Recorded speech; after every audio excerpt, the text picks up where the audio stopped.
어, 제가 지난 한 주간 동안 인도네시아 수도 자카르타에서 열린 MK 수련회를 섬기고 왔습니다. 여러분, MK라고 하는 것은 선교사 자녀들을 영어로 줄여서 MK라고 말하거든요. 목사 자녀는 줄여서 뭐라고 말할까요? PK라고 말합니다. MK. 그래서 우리 교회도 사실은 MK가 있죠. 누구죠? 하람 자매와 또 평원 자매가 MK입니다. 부모님이 선교사이기 때문에 그곳에서 수련회를 진행하는 동안에 40명 정도의 선교사 자녀들이 참석했습니다. 그들과 3박 4일 동안 정말 귀한 시간을 보내고 왔는데요. 사실 날씨가 엄청 더울까봐 걱정을 많이 했습니다. 그런데 그곳 날씨는 너무나 쾌적하고 선선했어요. 우리가 지낸 곳이 인도네시아 중에서도 날씨가 선선하고 좋은 곳이라고 그 선교사님들이 말씀하시더라고요. 숙소에 방에 에어컨이 달려있지 않았어요. 신기하죠? 그래도 전혀 상관없을 정도로 선선하고 오히려 잘 때 이불을 덮어야 할 정도로 좋았습니다. 지난 한 주간 한국이 굉장히 더웠다고 하던데 저는 시원하게 잘 지내고 왔습니다. 음식도 괜찮았습니다. 전혀 거부감 없이 그곳 음식들을 잘 소화하고 왔습니다. 이렇게 은혜 가운데 잘 지냈지만 딱 한 가지 저희 사역팀을 힘들게 하는 게 있었습니다. 매일 새벽 4시 30분만 되면 어김없이 들려오는 어떤 소리 때문이었는데요. 바로 이슬람 사원에서 흘러나오는 기도 방송 소리였어요. 첫날 딱 도착해서 저희 팀이 거기에 밤 11시 30분쯤에 숙소에 도착했거든요. 굉장히 늦게 도착해서 피곤한 몸으로 이제 씻고 정돈하고 잠이 들었는데 저희가 아무런 정보도 없이 잠들었기 때문에 그 새벽에 기도 방송 소리를 듣고 우리 팀들이 다들 너무 놀래가지고 다 잠에서 깼어요. 그 소리가 듣기 좋은 어떤 음율이 있는 그런 소리가 아니라 굉장히 음산하고 주술을 외우는 듯한 그런 소리를 4시 반부터 한 20분 정도 하더라고요. 그런데 둘째 날도 셋째 날도 넷째 날도 딱 그 시간에 그 소리 때문에 잠에서 깨는 거예요. 굉장히 괴롭더라고요. 나중에는 잠결에 이런 생각까지 들었습니다. 아니, 혹시 이 이슬람 사람들이 여기 선교사님들이 잔뜩 모여 있는 것을 알고 일부러 더 크게 틀어놓고 더 크게 기도하나? 물론 그런 건 아닐 수 있지만 매일 새벽마다 깨다 보니까 그런 생각까지 들더라고요. 마치 우리를 대적하는 것 같고 우리를 환영하지 않는 것 같고 우리를 불편하게 여기는 것 같은 느낌이 들었습니다. 그래서 저는 그 방송 소리에 잠이 깰 때마다 침대에서 기도할 수밖에 없었어요. 안 그러면 제가 영적으로 눌리겠더라고요. 그 음산한 그 새벽에 들리는 그 소리들 때문에 주님, 제 마음이 눌리지 않게 하시고 이 땅도 주님의 땅입니다. 복음이 이 땅 가운데 우리 여기 모여있는 선교사님들 통해서 충만하게 전파되게 해주십시오. 기도하게 되더라고요. 여러분, 우리는 누군가에게 환영받기를 원하죠. 나를 거절하거나 대적하는 것을 원하는 사람은 없습니다. 우리는 인정받기 원하고 좋은 사람으로 보이고 싶어요. 미움받기를 원하는 사람은 아마 아무도 없을 거예요. 그런데 우리가 요한복음을 통해서 살펴보고 있는 우리 예수님의 삶은 그렇지 않았습니다. 우리가 요한복음을 처음부터 차례대로 살펴보면서 예수님이 누구신지에 대해서 우리가 알아가고 있죠. 요한은 이 복음서를 기록하면서 예수님의 하나님의 아들이시고 세상을 구원하시기에 오신 그리스도이심을 계속해서 보여주고 있어요.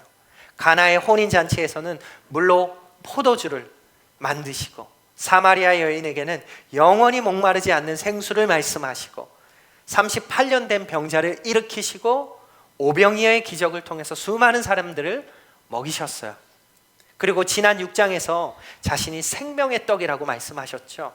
이 모든 장면을 보면 사람들의 반응은 하나로 모아질 것 같아요. 어떤 반응일까요? 와, 이분은 정말 하나님의 아들이시구나, 메시아구나, 우리가 기다리던 그 메시아가 이분이시구나 할 것 같아요. 그런데 요한복음은 우리가 예상하는 방향으로 흘러가지 않죠. 예수님께서 자신을 드러내실수록 사람들의 마음은 더욱 갈라지기 시작합니다. 어떤 사람들은 예수님을 따랐지만 어떤 사람들은 그 예수님을 불편하게 생각하기 시작해요. 예수님의 말씀이 깊어질수록 사람들의 반응도 강해졌습니다. 특별히 지난 6장의 마지막 부분 여러분 기억하시죠? 예수님의 말씀을 듣던 많은 사람들이 예수님을 떠나갔어요. 예수님을 향해 몰려들던 그 군중들이 하나 둘 등을 돌리고 예수님을 떠나가기 시작해요. 그리고 오늘 우리가 읽은 7장에 이르면 그 분위기가 더 심각해집니다. 우리 함께 1절 말씀을 다시 한번 읽어볼까요? 1절 시작. 그 후에 예수께서 갈릴리에서 다니시고 유대에서 다니려 아니하심은 유대인들이 죽이려 함이러라. 사람들이 예수님을 비판하고 떠나는 정도가 아니라 어떤 사람들은 예수님을 이제는 제거하려고 해요. 예수님을 죽이고자 합니다. 그래서 예수님께서 유대 지역을 자유롭게 돌아다니실 수 없을 만큼 상황은 이미 위험해져 있습니다. 왜 이런 일이 일어났을까요? 예수님께서 병든 자를 고치시고 배고픈 사람들을 먹이시고 하나님 나라를 선포하셨어요. 그런데도 사람들은 이 예수를 향해서 마음을 닫습니다. 빛이 세상 가운데 왔지만 세상은 그 빛을 반기지 않아요. 진리가 세상 가운데 왔지만 사람들은 그 진리보다 자신들이 붙들고 있던 것들을 더 사랑합니다. 더 꽉 붙들어요. 그런 가운데 2절은 초막절이 가까워지고 있다라고 기록하고 있죠. 이 초막절은 유대인들의 3대 절기 중에 하나예요. 유대인들에게 아주 중요한 절기입니다. 오늘날로 하면 9월, 10월쯤 드리는 우리로 치면 추수감사절 같은 절기입니다. 그래서 전국 각지의 사람들이 예루살렘으로 모여들고 도시 전체가 사람들로 가득 차는 때예요. 바로 그때에 3절과 4절 말씀을 보면 예수님의 형제들이 등장하죠. 아마 예수님의 동생들이었겠죠. 그리고 예수님께 와서 그들이 이렇게 말합니다. 3절과 4절 우리 예수의 동생들이 하는 이야기를 들어봅시다. 시작. 그 형제들이 예수께 이르되 당신이 행하는 일을 제자들도 보게 여기를 떠나 유대로 가소서.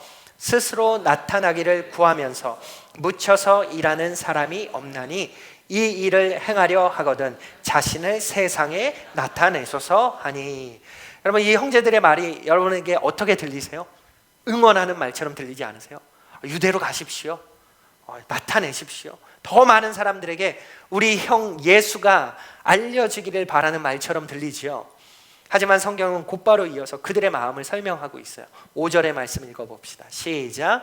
이는 그 형제들까지도 예수를 믿지 아니함이러라. 예수님의 형제들도 예수님을 제대로 믿지 못하고 제대로 알지 못한 상태다라는 거예요. 그러니까 지금 이 형제들이 하고 있는 말은 이렇게 이해할 수 있을 것 같아요. 형님, 사람 많은 예루살렘 같은 곳에 가서 오병이어 기적 같은 거 다시 한번 멋지게 보여주고 그 제자들, 그 흩어져 있던 많은 사람들, 잃어버렸던 사람들 다시 다 모아봅시다. 이렇게 말하는 거죠. 이 형제들의 눈에는 아직 예수님이 메시아로 보이지 않아요. 하나님의 아들은 아니지만 어떤 이런 능력의 사건을 통해서 자기 형 이 예수가 권력을 잡을 수 있다면, 정치적인 영향력을 행사할 수 있다면 자신들에게도 전혀 손해될 게 없으니까 그렇게 말하고 있는 거예요. 우리 이런 조그만 시골 무대에 있지 말고 더 큰 중앙 무대에 대비합시다. 또 다른 뉘앙스는 이런 뉘앙스도 될 것 같아요. 조롱과 비웃음이죠. 여기서 뭐 하는 거야, 형? 이 시골 구석에서 뭐 해? 지금 이런 거 할 거면 예루살렘으로 가야지. 거기 사람 많잖아. 한번 해보지 그래, 거기 가서. 라고 하면서 자기 형 예수를 조롱하고 있는 모습으로도 우리가 충분히 생각할 수 있는 거예요. 이처럼 예수님과 가장 가까운 관계였던 사람들이 예수님을 알지 못해요. 어릴 때부터 함께 지냈고 누구보다 가까이에서 예수님을 보았지만 그들은 예수님을 제대로 보지 못하고 믿지 못하고 있어요. 이처럼 예수님께서는 사람들의 거절 가운데 서 계십니다. 종교 지도자들은 적대감을 예수를 향해서 품고 있고 군중들의 마음은 흔들리고 있고 떠나가고 있고 형제들까지도 예수님을 전혀 이해하지 못하고 있어요. 그런데 오늘 본문에 우리가 따라가 보면, 묵상해 보면 우리 예수님께서는 이처럼 사방에서 압박이 밀려오는 상황 속에서 조금도 흔들리지 않으십니다. 사람들의 이러한 기대가 예수님의 방향을 결정하지 않아요. 사람들의 반응이 예수님의 걸음을 움직이지 않습니다. 우리는 누구나 여러분 환영받기 원하죠. 인정받기 원하죠. 제가 인도네시아에서 그 방송을 통해서 거절받는 느낌을 받는 거 누구나 다 싫어해요. 누구나 좋은 관계를 맺으며 살아가기를 원해요. 그래서 누군가 우리를 싫어한다라는 것은 굉장히 힘든 일이에요. 고통스러운 일이죠. 오해받는 것도 너무나 힘든 일입니다. 하지만 하나님을 따라 살아가는 길에는 사람들의 박수보다 하나님의 뜻을 더 붙들어야 하는 순간이 찾아오기도 한다는 거예요. 사람들의 기대를 만족시키기보다 하나님의 뜻에 순종해야 하는 순간이 찾아오는 것입니다. 그래서 그 길은 때때로 오해받는 길이고 거절당하는 길이고 미움받는 길일 수 있죠. 오늘 본문 속에서 예수님은 바로 그 길을 걸어가고 계시는 거예요. 그리고 그 예수님의 모습을 통해서 우리는 하나님을 따라 살아가는 사람들에게 필요한 미움받을 용기가 무엇인지를 배우게 됩니다. 오늘 그 용기를 우리가 잘 배워보는 시간이 되기를 축복합니다. 오늘 4가지의 용기를 배워보게 될 텐데, 먼저는 때를 신뢰하는 용기예요. 때를 신뢰하는 용기. 예수님은 오늘 본문 6절과 8절을 통해서 때를 신뢰하는 용기를 보여주십니다. 우리 말씀을 읽어볼까요? 6절과 8절 시작. 예수께서 이르시되 내 때는 아직 이르지 아니하였거니와 너희 때는 늘 준비되어 있느니라. 너희는 명절에 올라가라. 내 때가 아직 차지 못하였으니 나는 이 명절에 아직 올라가지 아니하노라. 이 본문을 읽다 보면 반복해서 등장하는 말이 있죠. 바로 내 때라는 말이에요. 예수님의 형제들은 지금 예수님께 예루살렘으로 올라가라고 말하고 있어요. 형님, 지금이 기회가 아닙니까? 사람들이 다 모이는 이 초막절 아닙니까? 예루살렘에 가서 그 멋진 기적 보여주시고 사람들에게 자신을 드러내십시오. 형제들의 눈에는 지금이 가장 좋은 타이밍이에요. 지금 올라가야 사람들을 모을 수 있고 지금 행동해야 성공할 수 있다고 말해요. 하지만 예수님은 전혀 다르게 보고 계시죠. 이 예수님은 형제들이 보는 어떤 그 기회를 보고 계신 게 아니라 하나님의 때를 보고 계신 거예요. 그래서 예수님은 뭐라고 하세요? 지금은 아니다. 내 때는 아직 이르지 아니했다. 내 때가 아직 차지 못했다라고 말씀하시죠. 이 말씀은 예수님께서 소극적이신 모습이 아니에요. 두려워서 피하시는 모습도 아니에요. 예수님은 하나님 아버지께서 정하신 그 시간표를 따라서 살아가고 계신 거죠. 예수님의 삶은 사람들의 기대가 아니라 하나님의 시간표에 맞춰져 있는 거예요. 오늘 본문뿐만 아니라 요한복음에는 이 때라는 표현이 계속해서 등장을 해요.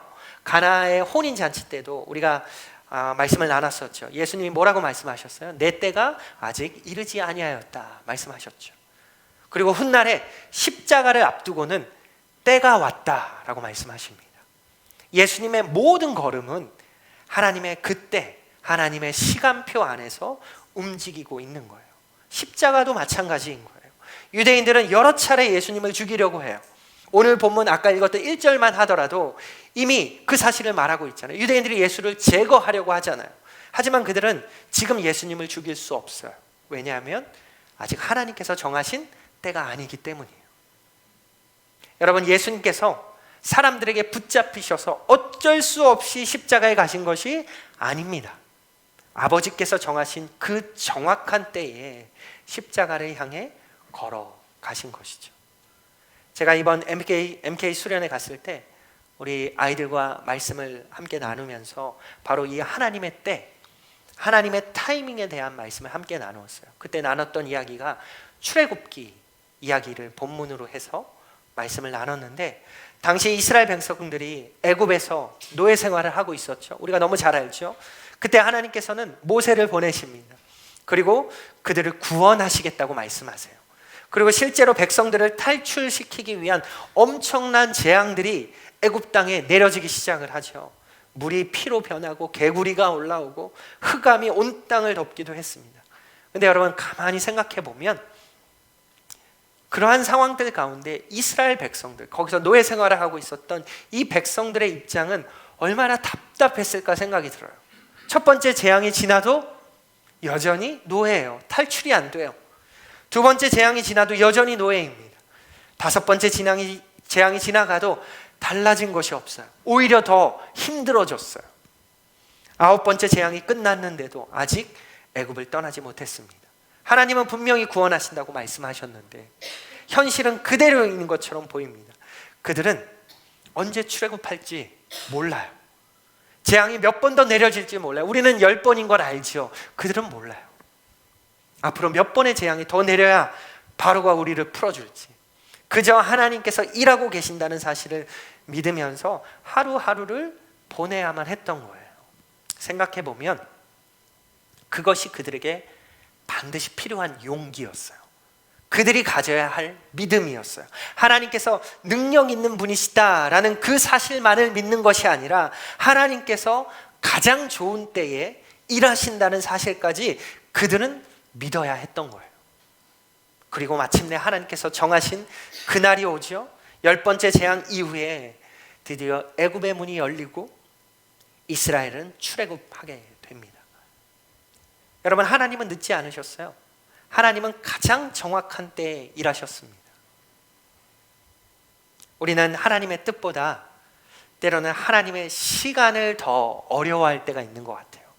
하나님께서 일하실 수 있는 것은 믿어요. 하나님께서 능력 많으신 건 우리가 믿어요. 그런데 언제 일하실지는 잘 믿어지지 않아요. 그래서 마음이 조급해지죠.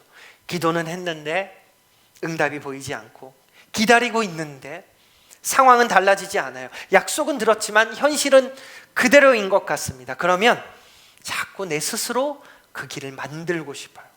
스스로 그 때를 앞당기고 싶어요. 하지만 하나님을 믿는 사람들에게는 이 용기가 반드시 필요한 거예요. 하나님의 때를 신뢰하는 용기예요. 내가 이해할 수 없을 때에도 하나님께서 일하고 계심을 믿는 용기예요. 아직 아무것도 변한 것이 없어 보여도 하나님께서 가장 좋은 때를 준비하고 계심을 믿는 용기이죠. 지금 예수님이 형제들의 압박을 받고 있어요. 예루살렘으로 가세요. 사람들의 기대라는 압박도 받고 있어요. 또 뭔가 주시지 않을까. 하지만 예수님은 그 모든 소리와 압박보다 아버지 하나님의 음성에 귀를 기울이고 있어요. 그래서 내 때는 아직 이르지 않았다라고 말씀하고 계시는 거죠. 여러분, 미움받을 용기는 바로 결국 여기서부터 시작할 수 있는 거예요. 하나님의 때를 우리가 신뢰하지 못하면 사람들의 기대를 따라가게 되어 있어요. 하나님의 때를 우리가 신뢰하지 못하면 사람들의 압박에 끌려가게 되는 거예요. 하나님의 때를 우리가 신뢰하지 못하면 사람들의 박수를 얻기 위해서 살아가게 되는 거예요. 그러나 하나님의 때를 신뢰하는 사람은 사람들의 반응에 흔들리지 않습니다. 미움을 받더라도 용기 있게 하나님의 때를 신뢰할 수 있는 여러분들 되기를 축복합니다. 두 번째로 미움받을 용기는 어떤 모습에서 드러나게 되느냐? 바로 외치는 용기예요. 외치는 용기. 너무나 중요한 용기죠. 반드시 필요한 두 번째 용기인데요. 우리 7절의 말씀을 읽어보겠습니다. 7절 시작. 세상이 너희를 미워하지 아니하되 나를 미워하나니 이는 내가 세상의 일들을 악하다고 증언함이라. 예수님께서 세상이 나를 미워한다, 세상이 정말 나를 미워하고 있다라고 말하고 있어요. 그 이유가 뭐래요? 내가 세상의 일들을 악하다고 증언하고 있기 때문이라는 거예요. 여기서 증언한다는 것은 법정에서 증인이 사실을 말하는 그 모습을 떠올리게 하죠. 본 것들을 말하고 들은 것을 말하고 진실을 말한다는 거예요. 예수님께서는 하나님께서 기뻐하시지 않는 것은 기뻐하지 않으신다고 말했어요. 죄는 죄라고 분명하게 말씀하셨고 회개를 선포하셨고 하나님께 돌아오라고 외치셨어요. 그런데 사람들은 그 말씀을 반가워하지 않아요. 왜냐하면 사람은 누구나 자신의 모습을 들여다보게 만드는 그 빛이 불편하기 때문이에요. 어두운 방에서 여러분들이 잘 자고 있을 때 누군가 갑자기 불을 켜거나 그 암막 커튼을 확 걷어젖힐 때 여러분들 눈을 찡그리게 되고 기분이 별로잖아요. 마찬가지로 죄 가운데 살아가던 사람들에게 진리의 빛이 비쳤을 때 그 마음이 불편해지는 거예요.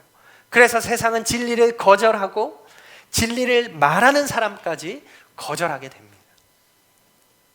생각해보면 예수님 얼마든지 환영받으실 수 있었어요. 오병이어 이후에 우리 사람들이 예수님을 왕으로 삼으려고 하잖아요. 그런 기적만 계속 보여주면 돼요.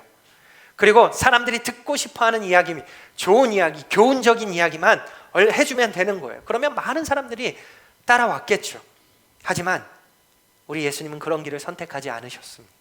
생명의 떡을 말씀하셨고 자신을 따라오려면 십자가를 져야 한다고 말씀하셨고 회개를 선포하셨어요.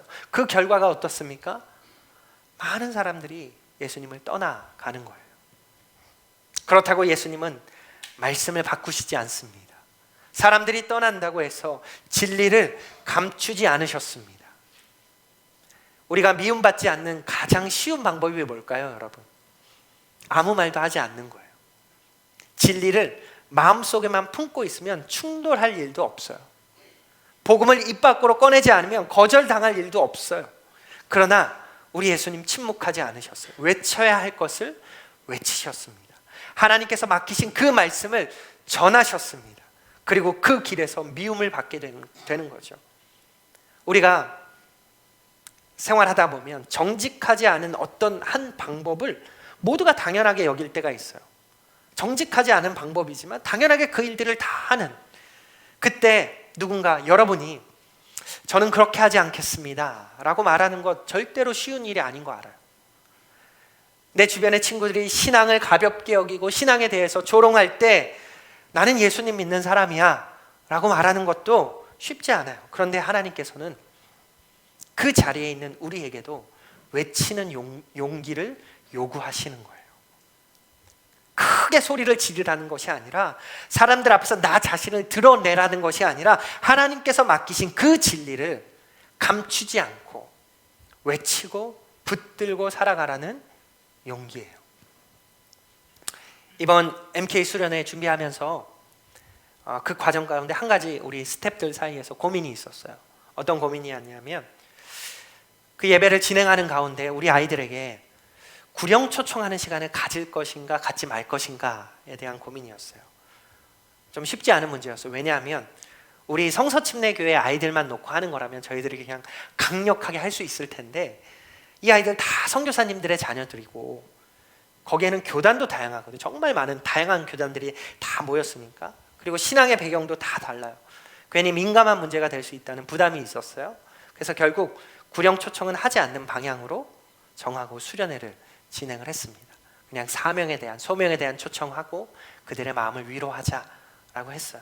근데 현장에서 예배를 드리는데 계속 하나님께서 저의 마음 가운데, 그리고 우리 스태프들의 마음 가운데 부담을 주시는 거예요. 그리고 우리를 초청하신 배성현 선교사님도 같은 부담을 갖고 계셨어요. 그래서 함께 기도하면서 이런 마음을 나누게 됐어요. 이 아이들이 언제 또 이런 기회를 통해서 확실한 그 복음을 들을 수 있겠느냐. 예수님을 믿고 싶은 아이들에게 믿음을 고백할 수 있는 자리를 마련해 줘야 되지 않겠느냐.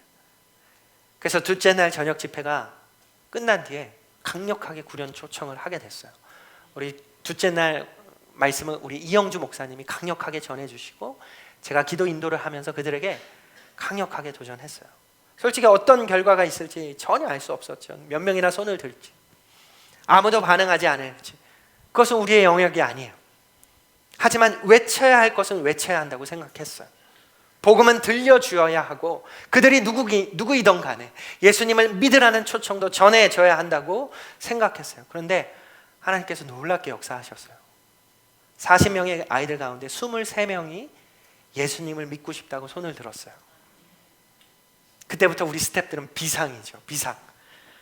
우리 사역자들이 다 조를 짜서 그 23명의 아이들을 4명씩 5명씩 개인 구련 초청 시간들을 이제 갖기 시작하는 거예요. 틈틈이 꽉 차져 있는 그 스케줄 가운데 점심시간에 만나고 이 시간에 만나고 틈틈이 시간을 가지면서 구령 상담을 하는 거예요. 그리고 그 중에 21명의 아이들이 예수님을 자신의 구주로 영접하는 놀라운 일들이 있었어요. 저는 그 시간들을 보면서 다시 한번 깨닫게 되는 거예요. 우리가 해야 할 일은 하나님께서 맡기신 그 말씀 전하는 것, 외쳐야 할 것을 외치는 것. 열매는 하나님께서 맺게 하세요. 구원은 하나님께서 이루어 주십니다. 그러나 복음은 누군가 외쳐야 하는 거예요. 누군가 전해야 하는 거예요. 예수님께서는 세상이 듣기 싫은 진리를 말씀하셨어요. 그래서 미움을 받으셨어요.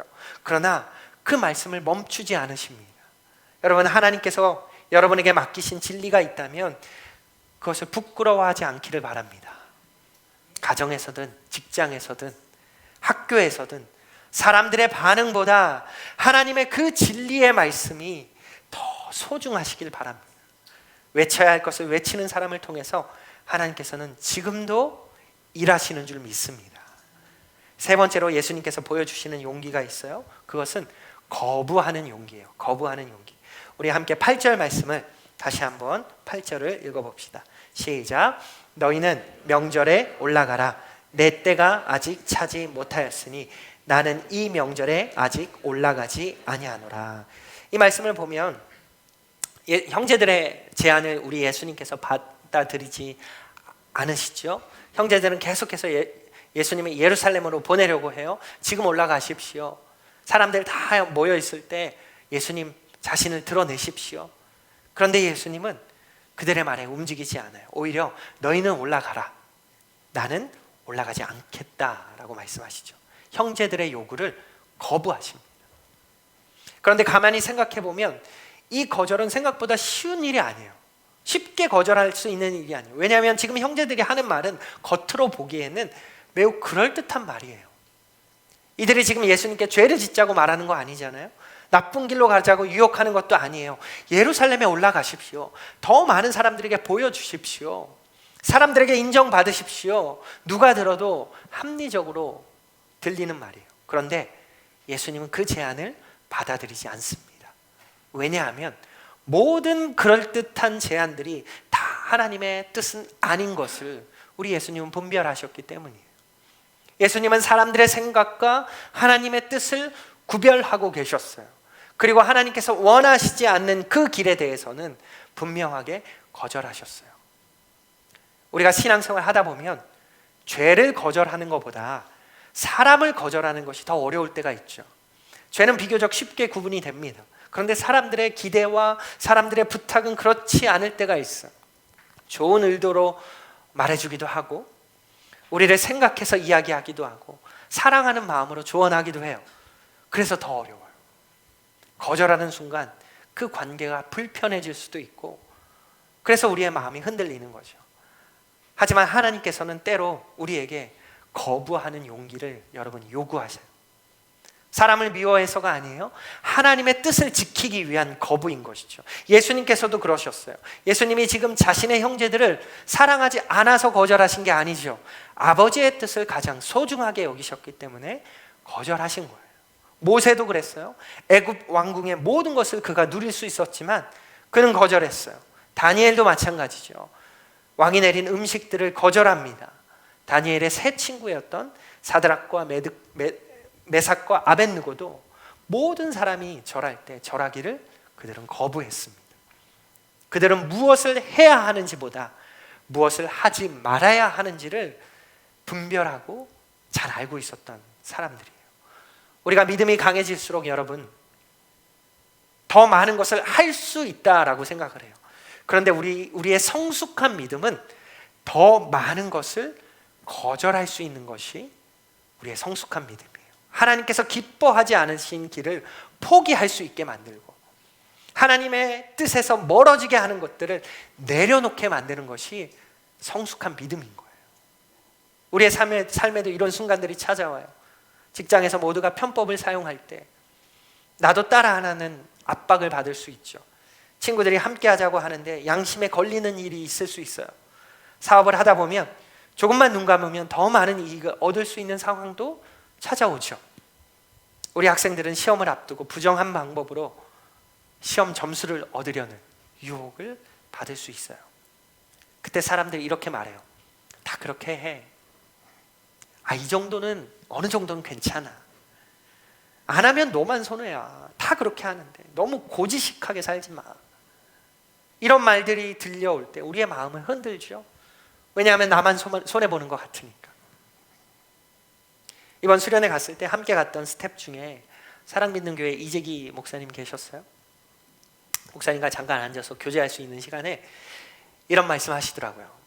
예전에 아들이 미국에서 대학을 졸업할 때 그 졸업식에 참석하기 위해서 사모님과 함께 비행기 티켓팅까지 다 하고 비자 때문에 못 들어갈 뻔한 적이 있다라는 거예요. 미리 비자 신청을 해야 한다는 걸 깜빡 잊어버리고 출발 날짜가 이틀 앞으로 다가온 거예요. 비자를 받아야 되는데. 그래서 그 관련된 어떤 한 친구의 도움으로 다행히 빨리 일처리가 될 수 있도록 도움을 받았는데, 비자 신청하면서 체크하는 항목 중에 이런 항목이 있었대요. 비자 신청이 거부된 적이 있습니까? 라는 항목이에요. 그래서 그 친구한테 전화해서 이건 어떻게 해야 되냐고 물어봤어요. 사실 그 목사님이 예전에 비자가 한번 거부당한 적이 있었기 때문에 이제 물어본 거예요. 그때 그 친구가 야, 그게 이미 5년도 훨씬 지난 일이고 지금 빨리 비자가 승인되어야 하는데 괜히 거기 체크하면 승인만 더 늦어진다. 이거 알아보다가. 그러니까 그거 체크하지 말고 빨리 내. 괜찮아. 라고 했어요. 그래서 이 목사님이 알겠다고 하고 전화를 끊고 나서 고민하시다가 어떻게 했을까요? 체크를 하고 내셨어요. 그런데 출발 당일이 되었는데도 비자가 승인이 안 떨어지는 거예요. 무작정 공항으로 갔습니다. 성도들하고 다 인사하고 주일도 지나서 오는 일정이었으니까 목사님 잘 다녀오세요 하고 인사까지 하고 왔는데 비자가 안 떨어져서 못 가게 생긴 거예요. 친구한테 사정을 말했더니 야, 너 같은 바보가 어딨냐고. 너 미국 못 가게 생겼다고. 별의별 핀잔을 다 받으면서 그래도 끝까지 기다리는데 출발 30분 전에 비자 승인이 떨어져서 극적으로 출발할 수 있게 되었다는 이야기를 해주시더라고요. 여러분, 이 이야기를 들으면서 여러분 어떤 생각이 드세요? 정말 바보 같지 않아요? 목사님이시지만 저도 이야기 들으면서 야, 나라면 어떻게 했을까? 나는 그냥 체크 안 하고 냈을 것 같아요. 다 그렇게 하고 그 정도야 뭐 괜찮을 것 같고 5년도 지났고 한참 되었고 너무 고지식해도 세상 살기 피곤한데, 하지만 하나님께서는 때로는 그 자리에서 믿음의 사람들에게 거부하는 용기, 그 부담을 주시는 거예요. 아니요, 저는 그렇게 하지 않겠습니다. 하나님께서 기뻐하지 않으십니다. 이 말하는 거 결코 쉬운 일 아니죠. 그렇게 행동하는 거 결코 쉬운 일 아니에요. 손해볼 수 있어요. 미국 못 갈 수 있어요. 사람들이 이해하지 못할 수 있죠. 왜 그렇게 바보 같냐고 놀려요. 그러나 믿음의 사람은 하나님의 반응보다 하나님의 시선을, 하나님의 그 마음을 더 중요하게 여기는 거예요. 그래서 때로는 거절하는 거예요. 거부하는 거예요. 생각해보면 우리 예수님 공생의 전체가 그런 삶이었어요. 사탄은 광야에서 예수님께 제안하죠. 돌을 떡으로 만들어봐. 성전 꼭대기에서 뛰어내려봐. 그러면 내가 이 땅의 모든 영광을 너한테 줄게. 그 모든 제안은 사람의 눈으로 보면 굉장히 매력적인 제안이에요. 하지만 예수님은 모두 거절하셨습니다. 십자가 없는 영광을 거절하셨고요, 순종이 없는 성공을 거절하셨고요, 아버지의 뜻을 벗어난 모든 길을 거절하셨습니다. 그 거절이 있었기 때문에 인류를 향한 구원의 길이 열리게 된 것입니다. 오늘 우리에게도 이런 용기가 필요합니다. 때론 손해를 보더라도, 오해를 받더라도, 누군가 실망하더라도 하나님께서 기뻐하시는 길이라면 그 길을 선택할 수 있기를 바랍니다. 사람들의 요구에 끌려가는 삶이 아니라 하나님께서 인도하시는 길을 따라가는 삶이 되기를 여러분 축복합니다. 이제 마지막으로 예수님이 우리에게 보여주시는 용기가 있어요. 머무를 수 있는 용기예요. 우리 9절의 말씀, 짧은 오늘 마지막 9절인데요. 우리 함께 읽어볼까요? 시작. 이 말씀을 하시고 갈릴리에 머물러 계시니라. 굉장히 평범한 9절이죠. 기적도 없고 어떤 놀라운 설교의 말씀도 없어요. 짧게 기록합니다. 갈릴리에 머물러 계시니라. 근데 우리가 오늘 본문을 쭉 살펴보았을 때 그 맥락 속에서 이 한 문장은 너무나 중요한 말씀이에요. 예수님의 형제들은 계속해서 예루살렘으로 올라가라고 독촉해요. 초막절이었어요. 전국의 사람들이 예루살렘에 다 모여 있어요. 그 사람들에게 놀라운 예수님의 모습을 드러내기 딱 좋은 기회죠. 하지만 예수님은 움직이지 않으십니다. 갈릴리에 머무셨어요. 사실 여러분, 기다리는 거 쉽지 않죠. 머물러 있는 거 쉽지 않아요. 떠나는 것보다 기다리는 것이 더 어려울 때가 많아요. 새로운 일을 차라리 시작하면 어떤 기대감이라도 있죠. 그런데 하나님께서 아직 움직이지 말라고 하실 때 그 자리에 머물러 서 있는 것은 쉽지 않습니다. 하지만 믿음은 움직일 때만 필요한 것이 아니고 하나님께서 머물라고 하실 때 머물 수 있는 것도 믿음입니다. 예수님께서 형제들의 압박을 받으시고 사람들의 기대도 받으시고, 하지만 그 기대에 떠밀려 움직이지 않으시죠. 아버지께서 허락하시는 그 시간까지 갈릴리에 머물러 계시기로 선택하세요. 제가 인도네시아에서 이제 돌아오는 자카르타 공항에 있을 때 문득 그런 생각이 들더라고요. 여러분, 우리가 비행기를 탈 때 가장 지루한 순간이 언제일까요? 가장 지루한 시간. 제가 자카르타까지 한국에서 7시간 반이 걸리더라고요.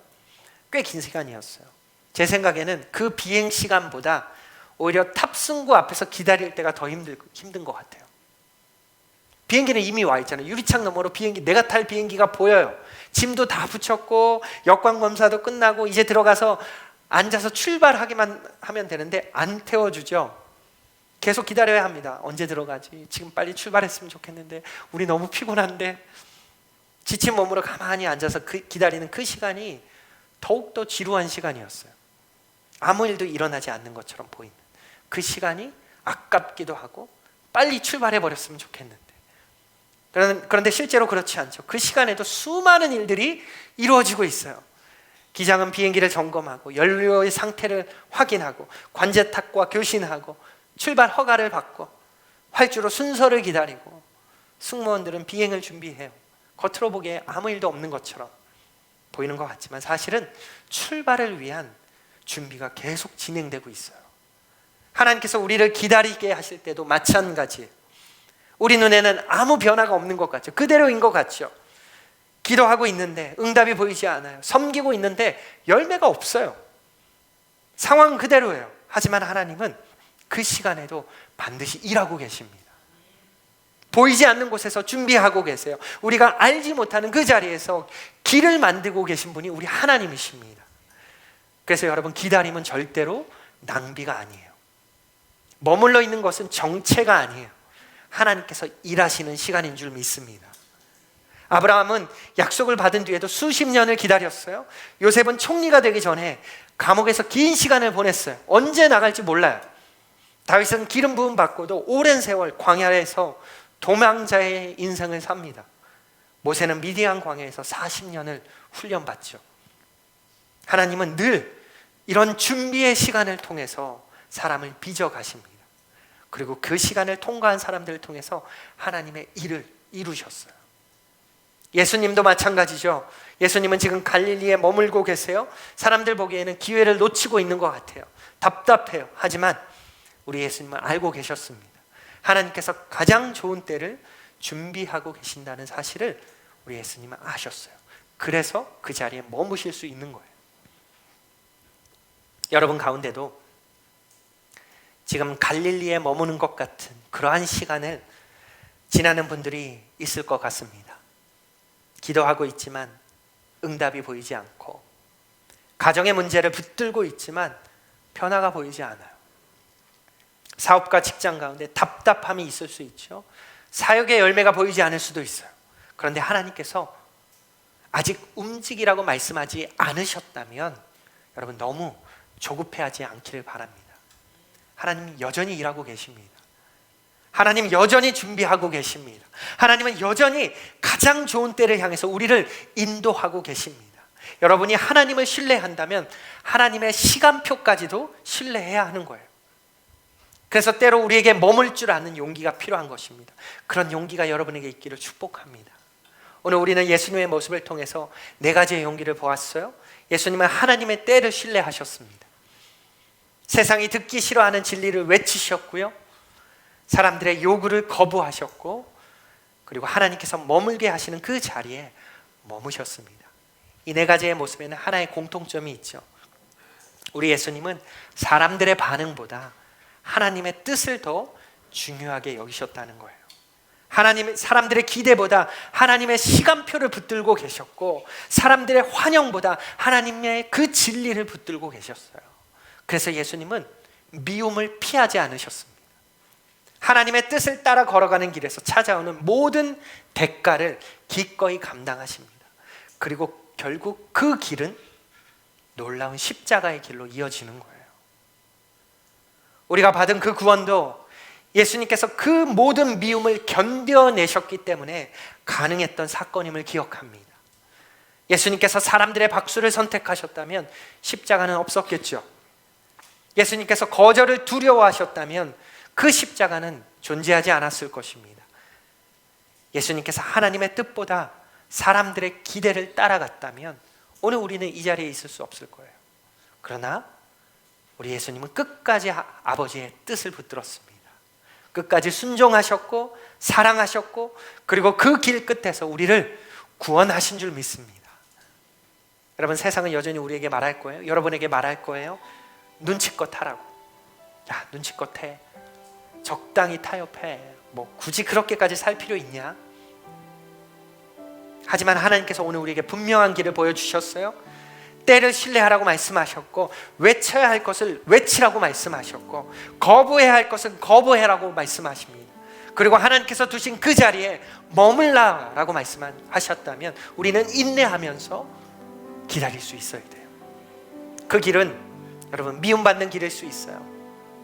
그러나 그 길 끝에는 하나님의 놀라운 기쁨이 있고 하나님의 영광이 있음을 믿습니다. 우리 모두가 미움받을 용기를 가지고 하나님을 기쁘시게 하는 삶을 살아가기를 주님의 이름으로 축복하고 소망합니다. 우리 시간 우리 결단하면서 기도합시다. 우리 함께 기도할 때 여러분 오늘 들은 말씀을 기억하십시오. 여러분에게 뭐라고 말씀하십니까? 혹시 여러분 조급함 때문에 하나님의 때를 놓치고 계시지 않습니까? 침묵할 때가 아니라 여러분 말해야 할 때 혹시 침묵하고 계시지 않습니까? 거절해야 할 것을 혹시 붙들고 있지는 않습니까? 떠나고 싶지만 하나님께서 머물게 하시는 자리가 있지는 않은지 여러분 돌아보십시오. 이 시간 하나님께서 주신 마음을 여러분 하나님께 고백하면서 각자가 잠시 하나님 앞에 기도하도록 하겠습니다. 기도하겠습니다.